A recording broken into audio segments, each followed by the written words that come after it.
자, 우리 오늘 성경 말씀은 로마서 2장 1절입니다. 로마서 2장 1절 우리가 한 음성으로 같이 읽겠습니다. 그러므로 남을 판단하는 사람아, 물론 누구든지 내가 핑계치 못할 것은 남을 판단하는 것으로 내가 너를 정죄함이니 판단하는 내가 같은 일을 행함이니라. 아멘. 저는 오늘 이 말씀을 가지고 입술의 열매라는 제목으로 함께 은혜를 나누겠습니다. 우리 옆에 있는 분과 함께 인사할까요? 잘 오셨습니다. 은혜 받으십시다. 네, 잘 오셨습니다. 여러분을 주님의 이름으로 환영합니다. 요즘 같은 시기에 여러분들이 마음만 먹으면 전 세계 곳곳에서 주옥 같은 말씀을 전하시는 그 말씀들을 여러분들이 선택해서 들을 수 있습니다. 이 수준 높은 설교를 들을 수 있다는 것, 그 시대에 우리는 살고 있는 것이죠. 수준 높은 설교를 우리가 마음만 먹으면 유튜브든 다양한 것을 통해서 듣는다는 것, 분명히 이것은 우리에게 유익입니다. 그렇지만 한 가지 문제가 발생합니다. 그것은 뭐냐면은 영적으로나 도덕적으로 내 수준은 미치지도 못하는데 그 수준 높은 설교를 들으면서 마치 그 수준 높은 설교와 나의 영적인 수준, 도덕적인 수준이 같다라고 착각하는 경우들이 있다는 것입니다. 하나님이 기뻐 사용하시는 성도들, 이들의 특징을 보면은 그들의 삶 가운데 이런 질문을 합니다. 말씀을 듣고 말씀 앞에 섰을 때 항상 이런 질문을 하게 되는데요. 첫 번째는 내가 듣는 말씀 앞에 나는 내 삶과 내 전 인격이 응답하고 있는가? 여러분이 주일날 말씀을 통해서 여러분이 말씀 앞에 섰을 때, 말씀을 들었을 때 여러분의 삶과 여러분의 전 인격이 그 말씀 앞에 이렇게 소통하고 있는지, 응답되고 있는지 여러분은 스스로 질문할 수 있어야 되는 것입니다. 그리고 그 말씀을 들을 때 합당한 나의 삶, 그 삶이 되도록 내가 변화되고 있는가, 이런 질문이 있어야 되는 것입니다. 그리고 이러한 질문에 대한 믿음의 대답이 있는 사람들, 바로 하나님은 오늘도 변함없이 기뻐 사용하시는 자들입니다. 여러분 가운데, 여러분의 일생 가운데 우리가 유튜브나 곳곳에서 주옥 같은 말씀을 듣고 또 오늘 주일 예배 가운데 여러분이 말씀을 들을 때 여러분은 반드시 말씀에 대한 응답이 있어야 되는 거예요. 말씀에 대한 반응이 있어야 되는 것입니다. 믿음의 대답이 있어야 되는 것이죠. 우리는 지난 시간 사망으로 인도하는 모든 죄악의 뿌리가 그 마음에 하나님 두기를 싫어하는 것으로부터 불신앙 때문이라고 말씀을 나눴습니다. 그래서 지난 시간 우리가 로마서 1장에서 바울이 경고하는 대상들, 그 죄악을 이야기하며 경고하는 대상들은 주로 이 로마라고 하는 그 지역의, 그 사회의, 그 문화에 뿌리를 두고 있는 타락한 문화에 젖어 사는 이방인들에 대해서 사도 바울은 지난 로마서 1장을 통해서 징계의 말씀들을 나눴습니다. 반면 오늘 나눌 말씀의 범위는 우리가 로마서 2장 1절부터 16장까지 우리가 함께 나눌 텐데요. 오늘 본문에서 사도 바울이 경고하는 대상은 이제는 유대인입니다. 우리가 이 로마서를 시작하면서 전에 제가 서론적인 의미로 이야기한 것이 있습니다. 이 로마 교회는 원래 로마 지역으로 흩어졌던 유대인들에 의해서 로마 교회가 세워졌습니다. 그러나 이 유대인들이 어떤 한 사건으로 인해서 5년 동안 로마 지역에서 추방을 당하죠. 이 추방된 그 5년 동안 기간, 이 교회에 이제는 리더가 이방인들로 채워지는 것을 보게 되죠. 그리고 이방인들로 교회가 채워집니다. 이제 그 추방이 풀려서 유대인들이 돌아와서 보니까 이 상황이 역전됐죠. 그래서 아직 유대인이나 이 이방인이나 영적으로 성숙되지 못한 사람들입니다. 그렇기 때문에 서로 주도권 싸움이 교회 안에서 이루어졌고요.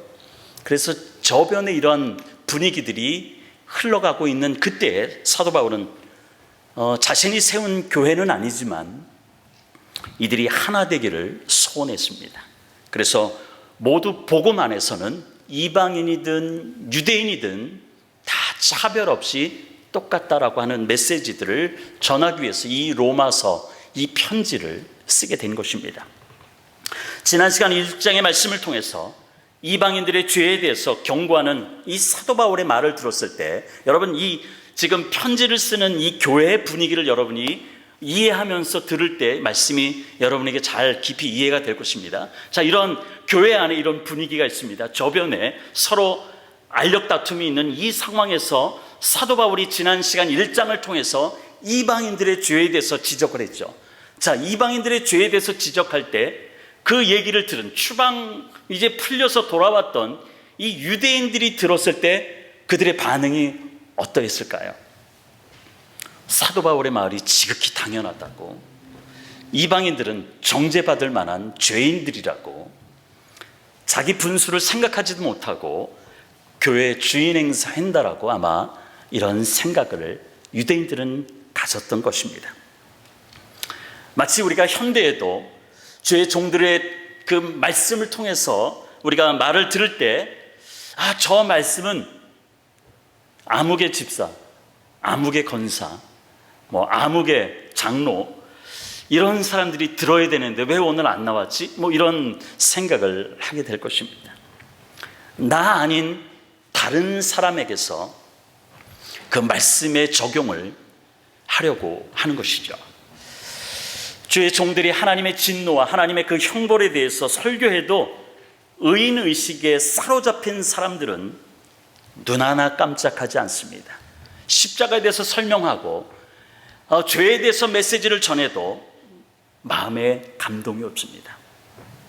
왜요? 전부 내 얘기가 아니라 남의 얘기로 듣기 때문인 것이죠. 그러니까 하나님 말씀 앞에 결코 무릎을 꿇지도 않습니다. 신앙 자체가 그냥 덤덤해지는 것이죠. 죄사함의 은총을 경험하지도 못하는 것입니다. 이런 사람에 대해서 이사야서 6장 9절은 이렇게 얘기합니다. 여호와께서 이르시되 가서 이 백성에게 이르기를 너희는 듣기는 들어도 깨닫지 못할 것이요 보기는 보아도 알지 못하리라 라고 말씀하고 있습니다. 듣기는 들어도 깨닫지 못하는 거예요. 보기는 보아도, 하나님의 역사들을 보았는데도 알지 못하는 것이죠. 여러분, 이거는 저주입니다. 이것은 하나님의 심판입니다. 하나님의 말씀을 들어도 내가 하나님의 말씀이 깨달아지지 않고 무덤덤하고, 우리가 하나님의 역사들을 눈으로 봤는데도 알지 못하는 것, 이것은 저주라고 하는 것을 여러분이 기억했으면 좋겠습니다. 우리는 하나님의 말씀에 반응이 있어야 되는 것입니다. 반응해야 우리가 변화되는 것입니다. 하나님의 말씀은 내 옆에 있는 누가 아니라, 다른 사람이 아니라 나를 향한 하나님의 말씀, 나를 변화시키는 하나님의 말씀이 되어야 그것은 내게 능력이 되는 것이고 내 안에 변화의 역사가 일어나는 것입니다. 여러분, 무엇이 축복이라 여기십니까? 성도가 이 땅에서 느껴지는 그 축복, 생각해야 되는 축복은 무엇이냐? 하나님의 말씀을 들을 때 내게 회개할 마음이 생기는 것, 이것이 축복입니다. 말씀을 들을 때 내게 찔림이 있는 것, 이것이 축복입니다. 자기 자신의 허물에 대해서 우리 스스로가 관대해지면 말씀의 역사는 없습니다. 우리 자녀들을 생각할 때 그냥 부모로서 자녀를 사랑하니까 신앙이 제대로 갖춰져 있지도 않은데 여러분이 관대하다, 언젠가 돌아오겠지, 이거는 우리가 다시 한번 생각해야 될 부분들이죠. 바로 이러한 자들 가운데 구원의 감격은 내가 죄 가운데서 벗어나 천국을 지금도 오늘 밤 내가 죽더라도 천국에 갈 수 있다라고 하는 그 분명한 확신이 없는 것, 이것은 결코 축복이 아닙니다. 구원의 감격은 남의 것이 되어버린 것이죠. 오늘 읽은 말씀부터 로마서 3장 8절까지는 자신들은 아무 문제가 없다라고 생각하는 유대인들을 향해서 사도 바울이 지금 경고하는 것이죠. 오늘 우리가 신앙의 연수가 많아서 내가 신앙생활하면서 많은 직분을 가지고 많은 일을 한다고 해서 우리가 착각하고 나는 아무 문제 없다라고 생각할 때 주는 메시지인 것이죠. 로마서 2장 1절을 다시 한번 읽겠습니다. 그러므로 남을 판단하는 사람아, 누구를 막론하고 네가 핑계하지 못할 것은 남을 판단하는 것으로 네가 너를 정죄함이니 판단하는 네가 같은 일을 행함이라 라고 말씀하고 있습니다. 한마디로 말하면 사도 바울이 유대인들을 향해서 이방인들의 죄를 판단하는 너희들은 똑같다, 이렇게 말을 하고 있는 것입니다. 유대인들은 하나님의 선택을 받은 민족이라는 그 배타적인 선민의식이 아주 강했습니다. 그래서 이방인들을 습관적으로 멸시하고 정죄하였습니다. 그러나 사도 바울은 오늘 모든 유대인들도 동일하게 하나님의 심판을 피할 수 없다는 것을 오늘 경고하고 있는 것입니다. 로마서 2장 3절은 이렇게 기록하고 있습니다. 이런 일을 행하는 자를 판단하고도 같은 일을 행하는 사람아, 내가 하나님의 심판을 피할 줄로 생각하느냐라고 말씀하고 있습니다. 하나님의 심판을 면할 수 있는 사람은 없다는 것입니다. 하나님 앞에서 이방인이든 유대인이든 똑같이 사람들이고, 또 하나님의 심판에 있어서도 똑같은 그런 일들을 당하는 존재들이라고 하는 것을 말씀하고 있습니다. 사람들은 흔히 도덕적으로나 또 영적으로도 온전한 삶을 살지 않음에도 불구하고 우리가 말이든 생각이든 끊임없이 우리 속에서는 남을 판단하고 정죄하는 것이 우리 속에는 내재되어 있습니다. 우리는 수없이 많은 사람들을 남을 판단하고 우리가 비평해 왔던 것이죠. 우리 자신의 기준에도 못 미치는 삶에도 불구하고 우리 내면에는 항상 남을 판단하는 것이 자리 잡고 있는 것이죠. 우리는 늘 겸손해야 되는 것입니다. 겸손해야 하나님이 사용하시는 겁니다. 하나님께 끝까지 사용받을 수 있는 그리스도인, 그 누구냐? 꿇는 무릎이 있는 사람을 하나님이 사용하시고요, 젖은 눈을 가진 사람을 하나님은 사용하시고요, 깨어진 심장을 가진 사람, 하나님은 세상의 변해도 하나님은 그 사람들을 사용하시는 것이죠. 하나님 앞에 많이 무릎 꿇으십시오. 하나님 앞에 무릎 꿇고 기도하는 사람이 되십시오.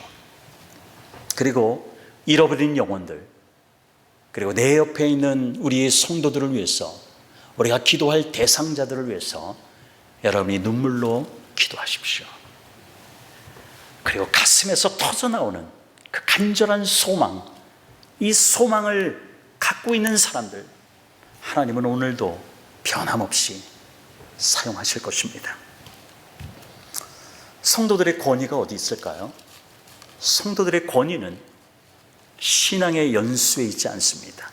신앙의 연수, 10년, 20년, 30년, 10년 신앙생활하는 사람이 나 30년 했어 하면 갑자기 기가 죽을 거 아니에요? 그러나 신앙의 권위는, 성도의 권위는 결코 신앙의 연수에 있지 않습니다. 성도의 권위는 결코 직분에 있지 않습니다. 성도의 권위는 하나님과 내가 1대1로 대면하는 시간에 비례한다는 것을 여러분 기억하시길 바랍니다. 그래서 내 신앙의 연수, 내 직분들, 이것이 아니라 내가 얼마만큼 하나님과 1대1로 대면하는 시간을 내가 가지고 있는가, 바로 이것이 성도의 권위다라고 이야기합니다. 하나님과 대면하는 시간이 적으면 어떻습니까? 하나님의 생각이 아니라 내 생각으로 사로잡혀 사는 것이 너무나도 많죠. 그러니까 하나님과 대면하는 시간이 없으니까 결국은 하나님의 뜻을 깨달을 시간도 없고요, 하나님의 생각이 무엇인지에 대해서 고민할 시간도 없는 거죠. 그러니까 순간순간 내 생각, 내 경험들, 내 지식들이 이렇게 드러나기 시작하는 것이죠. 내 안에 세상의 생각으로 꽉 차 있으니까 어떻습니까? 마음의 생각이 입 밖으로 나올 때 늘 남을 판단하고 불평하고 늘 못하겠다라는 말, 힘들다라는 말을 자주 하게 되죠. 영혼을 살리는 말을 우리가 해야 되는데 영혼을 죽이는 말을 할 때가 많다는 것이죠. 왜요? 내 안에 하나님의 생각, 하나님의 뜻으로 가득 차야 되는데 내 생각으로 가득 차 있기 때문인 것이죠. 우리 주님도 남을 판단하는 것에 대해서 이렇게 말씀하셨습니다. 마태복음 7장 3절에 보니까 어찌하여 형제의 눈 속에 있는 티는 보고 내 눈 속에 있는 들보는 깨닫지 못하느냐라고 우리 주님 말씀하셨습니다.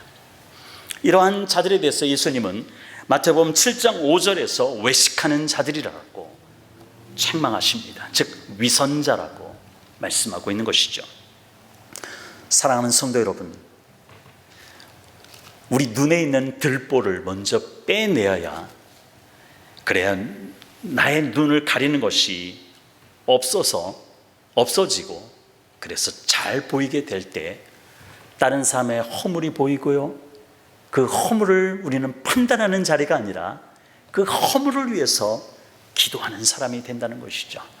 근데 우리 눈에는 이미 들보라고 하는 이 걸림돌들이 눈에 가득 차 있기 때문에 내 생각의 들보, 내 마음의 들보, 내 육신의 정욕의 들보들이 우리 눈을 가리고 있기 때문에 결국은 우리의 눈에 들보는 보지 못하고 다른 사람의 눈에 있는 티, 이런 것들만 보게 되니까 판단하게 되는 것이죠.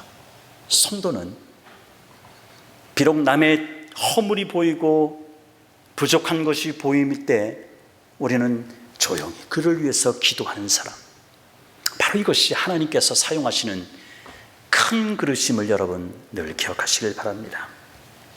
여러분, 남을 판단하는 것이 왜 죄인지 아십니까? 왜 주님도 판단하는 것에 대해서 비평적으로 얘기하고요, 오늘 사도 바울도 판단하는 것에 대해서 부정적으로 얘기하는 이유가 뭐냐? 그것은 바로 이 판단은 하나님의 자리, 하나님만이 판단할 수 있는데 그 자리에 내가 차지하려고 하는 것이기 때문에 성경은 남을 판단하는 것에 대해서, 비평하는 것에 대해서, 정죄하는 것에 대해서 거부감을 나타내고 있는 것을 우리는 봅니다. 여러분, 하나님이 금지하셨던 그 선악을 알게 하는 열매를 따먹은 그 아담 이후의 모든 인간은 자신들의 기준으로 선악을 구분하고요, 남을 판단하는 위치에 서는 것을 아주 열망하면서 지금까지 살아왔던 것입니다. 아마 주님이 오시는 그날까지 남을 스스로 선악을 구별하고 판단하는 일들이 계속되겠죠. 여러분, 사탄이 에덴 동산에서 하나님이 금지하셨던 열매를 따먹도록 부추기면서 한 말을 여러분 기억하실 것입니다. 창세기 3장 5절에 보니까 너희가 그것을 먹는 날에는 너희 눈이 밝아져 하나님과 같이 되어 선악을 알 줄 하나님이 아심이니라. 이 하와가 그거 먹으면 죽을까 해. 그럴 때 이제 사탄이 아니야, 너 죽지 않아. 하나님이 너희들 그 선악을 알게 하는 나무를 왜 먹지 못하게 했는지 아냐? 그것은 너희들이 그것을 먹는 날에 하나님과 같이 되기 때문에 하나님이 못하게 만든 거야 라고 사탄은 미혹시켰죠. 하나님처럼 되는 것, 이것이 지금까지 인간을 탐욕으로 이끌었던 것입니다. 앞으로도 인간을 하나님으로부터 멀어지도록 만들 사탄의 속임수, 그것은 바로 너도 하나님처럼 될 수 있어 라고 하는 유혹에 우리를 미혹시킨다라고 하는 것입니다. 우리가 하나님과의 관계에서 끝까지 승리할 수 있는 길은 하나님과 나 사이의 관계를 분명히 할 때 우리는 끝까지 믿음 생활을 할 수 있는 것입니다. 하나님은 누구입니까? 이 땅을 창조하신 창조주이십니다. 우리는 누구이죠? 결코 우리는 창조자가 될 수 없습니다. 우리는 피조물입니다. 하나님은 우리 인생 가운데 우리의 왕이 되시는 분입니다. 하나님은 우리의 여호와 하나님이십니다. 우리는 누구이죠? 하나님과 동등한 사람인가요? 아니에요. 우리는 그분의 백성이라고 하는 것이죠. 이 분명한 관계가 깨어지는 순간 사탄은 날마다 우리를 하여금 너는 그러한 관계가 아니야 라고 우리를 계속해서 미혹하겠죠. 그러나 우리의 믿음이 내가 하나님 앞에서 어떤 존재인가를 분명히 세울 때 우리는 하나님과의 관계에서 끝까지 승리하고 하나님께 영광 돌리는 자리에 설 수 있음을 여러분 기억하시길 바랍니다. 이 관계가 흐트러질 때 우리의 인생은, 우리의 종말은 영원한 죽음인 것입니다. 사람들의 생각과 하나님의 생각이 분명히 다르듯이 사람들의 판단과 하나님의 판단도 분명히 다릅니다. 사람들의 판단은 자신의 허물과 죄를 돌아보지 않고 타인을 판단하고 정죄합니다. 반면 하나님의 판단은 어떤가요? 바울은 유대인이라는 이유 하나로 하나님의 진노를 받지 않을 것이라고 하는 그 기대에 대해서 사도 바울은 정신 차리라고 찬물을 끼얹죠. 하나님의 판단 기준은 우리가 생각하는 외적인 조건이 아니라 하나님의 판단 기준은 오늘 말씀대로 오직 진리인 것입니다. 그래서 누구에게나 적용되는 그 기준이 바로 진리라고 하는 것이죠. 바로 이 진리에 따라서 오늘 우리를 판단하신다라고 하는 것입니다. 로마서 2장 2절에 보니까 하나님의 심판이 진리대로 되는 줄 우리가 아노라라고 말씀하고 있습니다. 즉 하나님의 판단의 기준은 진리라고 하는 것입니다. 여러분, 이 진리가 하나님의 판단 기준이라고 얘기할 때 제가 여러분에게 이 아침에 한번 질문 한번 해드릴까요? 여러분, 진리의 반대가 무엇이라고 생각하십니까? 하나님이 우리를 판단하는 기준이 진리라고, 진리대로 된다고 했는데 여러분, 진리의 반대가 무엇이죠?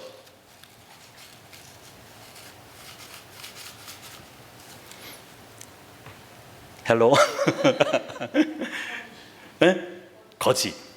네, 거짓. 지금 우리가 이 로마서 편지를 받고 있는 사람들이 누구인가를 여러분들이 이해할 필요가 있죠. 이 로마서 편지를 받고 있는 사람들은 로마 교회 교인들입니다. 이방인이건 유대인이건 교인입니다. 로마 교회, 로마 지역에 존재하고 있는 교회라면은 이 교회는 로마의 문화와 문명 속에 살아가는 사람들입니다. 그 문화에 익숙해 있는 사람들이죠. 로마의 문화는 헬라 문화입니다. 이 헬라 문화에 살고 있는 사람들이 진리에 대해서 이야기할 때 이 진리의 반대는 거짓이라고 얘기할 수도 있지만 거짓이 아니라 헬라 문화에 살고 있는 이 로마 교회 사람들이 이해할 수 있는 진리의 반대는 현상입니다. 여러분, 현상은 겉으로 드러나는 것이죠. 그러면은 현상의 반대는 말 그대로 겉으로 드러나지 않는 것이죠. 그것은 우리는 뿌리라고 얘기할 수 있습니다. 실체라고 얘기할 수 있습니다. 즉 하나님의 판단 기준은 헬라 문화에 젖어 있는 이 로마 교인들을 대상으로 하기 때문에 하나님이 진리대로 판단한다라면 이 진리는 어떤 의미냐? 즉 실체, 뿌리라고 하는 것이죠. 이 실체, 뿌리라고 하는 것은 사람의 내면 깊숙이 숨겨져 있는, 눈에는 보이지 않지만 우리 내면에 깊숙이 숨겨져 있는 것이 바로 진리라고 하는 것이죠. 좀 두렵죠. 우리는 눈에, 사람들은 현상만 보고 판단하지만은 하나님은 현상이 아니라 우리 내면 깊숙한 곳에 자리 잡고 있는 그 뿌리, 실체를 보고 하나님이 판단하신다라고 말씀합니다. 결국은 하나님의 판단 기준은 내 안에 숨겨져 있는, 내 안에 깊이 자리 잡고 있는 실체자라고 바울은 말하고 있는 것입니다. 우리 주님도 이 땅에 계시는 동안 죄라는 개념을, 일반 사람들이 생각하고 있는 죄라고 하는 개념을 뛰어넘어서 새로운 개념을 예수님께서 말씀하셨습니다. 마태복음 5장 27절과 28절에 보면 예수님이 이런 말씀합니다. 또 간음하지 말라 하였다는 것을 너희가 들었으나 나는 너희에게 이르노니 음욕을 품고 여자를 보는 자마다 마음에 이미 간음하였느니라 라고 예수님께서는 말씀하셨습니다. 유대인들은, 그 당시에 유대인들은 실제 행동으로 헤이지만이 간음했다라고 이야기합니다. 그래서 간음의 기준은 실제 행동으로 했느냐 안 했느냐가 기준이었던 것이죠. 그러나 예수님은 내 생각은 너희들과 다르다라고 말합니다. 눈에 보이지 않지만 마음에 음욕을 품고 여자를 보는 자, 그러한 자가 이미 간음했다라고 말씀하고 있는 것입니다. 즉 우리 인간의 내면 깊숙한 곳에 뿌리 내리고 보이지 않는 것이지만은 그 실체, 그 뿌리가 간음에 대한 판단 기준이다라고 예수님께서는 말씀하고 계십니다. 여러분, 이 하나님의 심판에서, 하나님의 심판이 진리대로 된다라고 하면은 이 기준에서 해방될 사람, 자유할 사람 이 땅에 있을까요? 아무도 없는 것이죠. 아무도 없는 거예요. 근데 저와 여러분이 구원을 받았다는 거, 이게 얼마나 감격입니까? 이 구원의 감격, 세상 누구에게도 여러분은 빼앗겨서는 안 되는 것입니다. 우리는 우리에게 허락된 인생, 우리가 언제 죽을지도 모르고 언제 어떤 상황이 벌어질지도 모르는 우리의 인생, 어떻게 살아야 할까요? 성도의 입에서는 절망이 아니라 소망의 말이 나와야 합니다. 영혼을 살리는 말이 나와야 합니다. 저는 이틀 전 금요일 하나님이 기가 막힌 경험을 저에게 허락하셨습니다.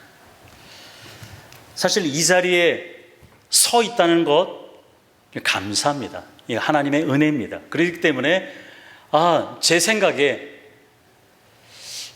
여러분들이 저를 위해서 기도 많이 해주시는구나, 이 기도 때문에 내가 지금 살아있구나 라는 것들을 경험하는 시간이었습니다. 이 목 위로 얼굴은 다행히 아무 상처가 없어가지고 깨끗해가지고 지금 이렇게 설교도 할 수 있고 단위에 설지만은 이 목 밑으로 제 이 발등까지는 완전히 파이고 벗겨지고 만신창이가 돼 있습니다. 뭐냐면 금요일 날 제가 거라지에 차를 세우다가 이게 그 제 아들 차를 좀 뒤로 이렇게 좀 제 차하고 좀 스위치하려고 빼는데 그 백미러가 이제 아직 젖혀져 있어가지고 좀 필라고 저는 내렸거든요. 근데 제가 그러니까 무감각했나 봐요. 분명히 이거를 파킹으로 하고 내렸어야 되는데 그냥 내린 거예요. 내리자마자 차가 막 뒤로 움직이는 거예요. 근데 저도 제가 생각할 때 영화처럼 막 이렇게 그냥 마치 젊은 것처럼 이렇게 뛰어 들어가서 밟으면은 밟혀지는 줄 알았더니 안 되더라고요. 또 발로 밟으려니까 다리가 짧으니까 브레이크도 브레이크에 발도 안 닿고 이제 그러면서 이게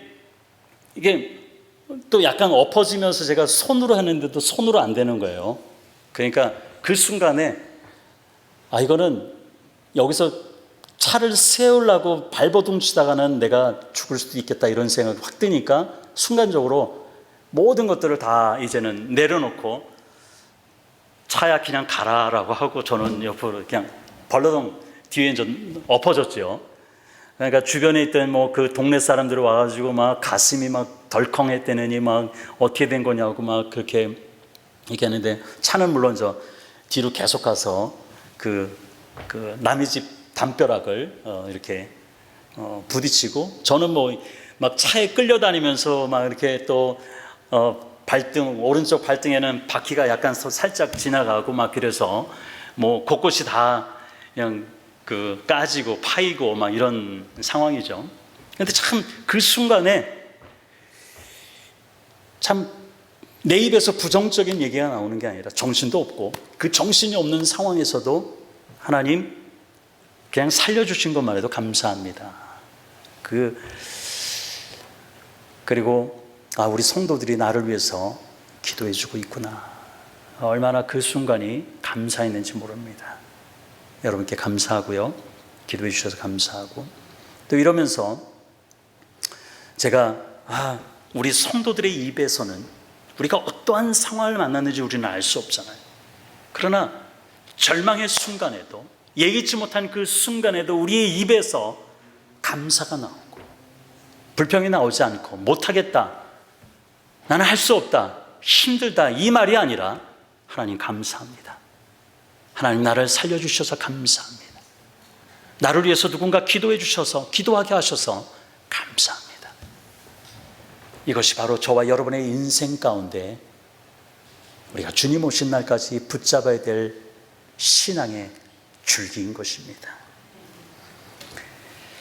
그렇기 때문에 뭐 다른 데는 다 까지고 벗겨지고 했어도 이 얼굴은 온전한 거 참 이것도 감사하더라고요. 이 얼굴이 오늘 아침에도 오면서 만약에 얼굴이 몸처럼 그 쇠면에 그냥 긁혀가지고 했으면 얼마나 우스꽝스럽고 앞에 서는 것도 불편했을까 했는데 하나님이 또 이 제단을 지키도록 하나님께서 보호해 주셨다.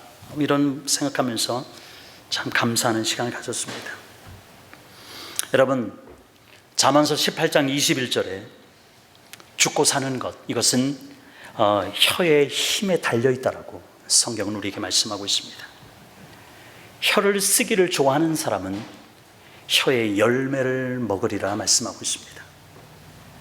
또 마태복음 12장 37절에도 네 말로 의롭다함을 받고 네 말로 정죄함을 받으리라 말씀하고 있습니다. 성도는 저와 여러분은 입술의 열매를 먹고 사는 사람들입니다. 죽겠다 죽겠다 하면은 진짜 죽는 것입니다. 안 된다 안 된다 하면은 진짜 안 됩니다. 여러분 우리는 하나님 앞에서 우리 입술의 열매를 따먹는 자들이기 때문에 우리 입술로 평상시에 어떤 단어가 나오는지를 잘 눈여겨봐야 됩니다. 여러분 우리가 말하는 부정적인 말은 긍정적이든 부정적인 말이든 우리 입에서 나오는 모든 말은 하나님이 들으십니다. 하나님은 하나님 귀에 들으신 대로 여러분에게 행할 것입니다. 민수기 14장 28절에 이렇게 얘기합니다. 그들에게 이르기를 여호와의 말씀에 나의 삶을 가리켜 맹세하노라 너희 말이 내 귀에 들린 대로 내가 너희에게 행하리니라고 말씀하고 있습니다. 그래서 우리는 입술에 나오는 말들 결코 부정적인 말이 돼서는 안 됩니다. 이 말은 하나님만 들을 뿐만 아니라 사탄도 그 말을 듣습니다. 그러면은 여러분이 내뱉은 부정적인 말로 인해서 사탄은 여러분을 올무에 빠지도록 사탄은 계속해서 우리를 밀가부로 뜻할 것입니다. 하나님 앞에 겸손하고 부드러운 마음을 가진 사람 하나님은 오늘도 찾으시고 하나님은 그러한 사람들을 사용하십니다. 우리의 인생은 오직 하나님의 자비하심과 그 인자하심에 기댈 수밖에 없는 존재들입니다. 그런데 교회 밖에서 인생의 모든 문제를 해결하려고 하는 사람들이 있습니다. 얼마나 무지한 일일까요? 하나님이 신실하시다라고 하는 이 말의 의미는 하나님은 집요하신 분이다라고 하는 의미가 있습니다. 하나님이 여러분 안에 시작한 것은 끝내는 분이십니다. 그리고 우리 코로나 은혜 한인교회를 위해서 시작하신 하나님의 일은 반드시 끝내시는 분입니다. 결코 중간에 포기하지 않으시죠. 예레미야서 애가 3장 23절에 이것들이 아침마다 새로우니 주의 성실하심이 크도소이다라고 말씀하고 있습니다. 그래서 오늘도 여러분이 천국에서 받을 상급을 쌓기 위해서 여러분이 신앙생활을 하고 있고요. 그러나 주의 일들 하지만은 때로는 우리가 연약하기 때문에 넘어질 때가 있죠. 그러나 신실하신 하나님, 집요하신 그 하나님은 주의 일을 하다가 여러분이 넘어지면은 주님은 일으켜 세우십니다. 또 넘어져도 우리 주님은 다시 일으켜 세우십니다. 세상에 가치 있다라고 여겼던 모든 것들을 하나님은 다 여러분에게서 벗겨 버리실 것입니다. 벗기시는 것으로 끝나는 것이 아니라 하나님께서는 그 하나님의 성실하심을 붙잡도록 여러분을 이끄실 것입니다. 하나님을 떠난 인간에게 평강은 결코 없습니다. 내가 하나님께 붙들려 살 때 하나님의 평강은 나를 삥 둘러싸 안으실 것입니다. 염려가 여러분의 인생을 이끌지 못하도록 하나님은 붙잡아 주실 것입니다. 그래서 빌립보서 4장 6절과 7절은 이렇게 얘기합니다. 우리 한 음성으로 같이 읽겠습니다. 아무것도 염려하지 말고 다만 모든 일에 기도와 간구로 너희 구할 것을 감사함으로 하나님께 아뢰라. 그리하면 모든 지각에 뛰어난 하나님의 평강이 그리스도 예수 안에서 너희 마음과 생각을 지키시리라. 아멘. 이 역사를 이루어 가신 하나님, 그 하나님 앞에 여러분이 날마다 서 있다는 것을 여러분 꼭 기억하십시오.